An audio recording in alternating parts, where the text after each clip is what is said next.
Sex ಅಂದ್ರೇ private body parts ಅಂದ್ರೇ ಈ ರೀತಿ ಎಲ್ಲ ಹೇಳೋವಾಗ, ಅದರ ಬಗ್ಗೆ ಬೇರೆಯವ್ರ ಹತ್ರ ಹೇಳೋವಾಗ ನಾವು ನಾಚಿಕೆ ಪಡ್ತೀವೋ ಇಲ್ವೋ.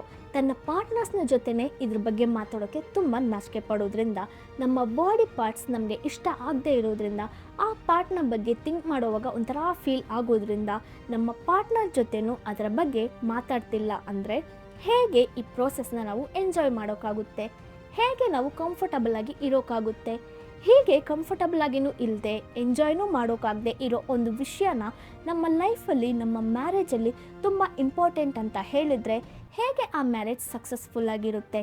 ನಮ್ಮ ಸ್ಕೂಲ್ ಡೇಸಿಂದನೇ ನಮಗೆ ಹೇಳ್ಕೊಡಲ್ಪಟ್ಟ ಒಂದು ವಿಷಯ, ಹ್ಯೂಮನ್ ಬೀಯಿಂಗ್ಸ್ಗೆ ಬೇಸಿಕ್ಕಾಗಿ ಅವಶ್ಯಕತೆ ಇರೋ ವಿಷಯ ಏನು? ಫುಡ್, ಬಟ್ಟೆ, ಇರೋಕ್ಕೆ ಜಾಗ.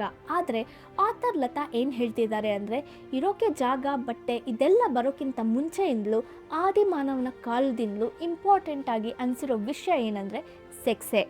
ಅದನ್ನ ನಾವು ಅನಿಮಲ್ಸಲ್ಲೂ ನೋಡ್ತೀವಿ. ಎಲ್ಲ ನಾಯಿ ಆಗಲಿ, ಇಲ್ಲ ನಾವು ನೋಡೋ ಬೇರೆ ಎಲ್ಲ ಪ್ರಾಣಿಗಳು ತನಗೆ ಅಂತ ಒಂದು ಮನೆ ಇದೆಯೋ ಇಲ್ವೋ, ಖಂಡಿತ ಡ್ರೆಸ್ ಇಲ್ಲ. ಅದ್ಯಾವುದೂ ಇಲ್ಲದೇನೂ ಅವ್ರಿಗೆ ಸೆಕ್ಸ್ ಅನ್ನೋದು ತುಂಬ ಇಂಪಾರ್ಟೆಂಟ್ ಆಗಿದೆ. ಸೊ ನಾವು ಅನಿಮಲ್ ಕಿಂಗ್ಡಮಲ್ಲಿ ಒಂದು ಮುಖ್ಯವಾದ ಅನಿಮಲ್ಲೇ. ಕಡಿಮೆ ಪರ್ಸೆಂಟೇಜಲ್ಲಿ ಇದ್ರೂ ನಮಗೂ ಹಾಗಾದರೆ ಇದೇ ತಾನೇ ಬೇಸಿಕ್ ನೆಸೆಸಿಟಿಯಾಗಿ ಇರಬೇಕಾಗುತ್ತೆ. ಯಾವಾಗಲಿಂದ ಅದನ್ನು ರಿಮೂವ್ ಮಾಡಿದ್ರು? ಅದನ್ನ ರಿಮೂವ್ ಮಾಡಿದ್ದಾರೆ ಅಂದರೆ ಅದು ನ್ಯಾಚುರಲ್ ಆದ ವಿಷಯ ಅಲ್ಲ ಅಲ್ವಾ.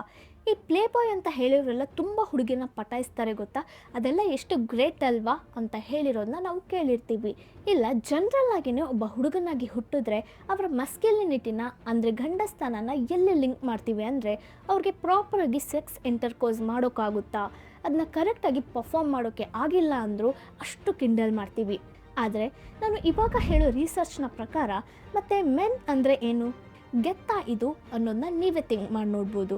ಯಾಕಂದರೆ 3ರಲ್ಲಿ 2 ಹುಡುಗಿರು ಈ ಸೆಕ್ಷುವಲ್ ಇಂಟರ್ಕೋರ್ಸ್ ನಡೆಯೋವಾಗ ತನಗೆ ಹೈ ಆಗೋ ಹಾಗೆ ಆ್ಯಕ್ಟ್ ಮಾಡ್ತಿದ್ದಾರಂತೆ. ಆದರೆ ಅವರು ನಿಜವಾಗ್ಲೂ ಹೈ ಆಗಿ ಫೀಲ್ ಆಗಲ್ಲ.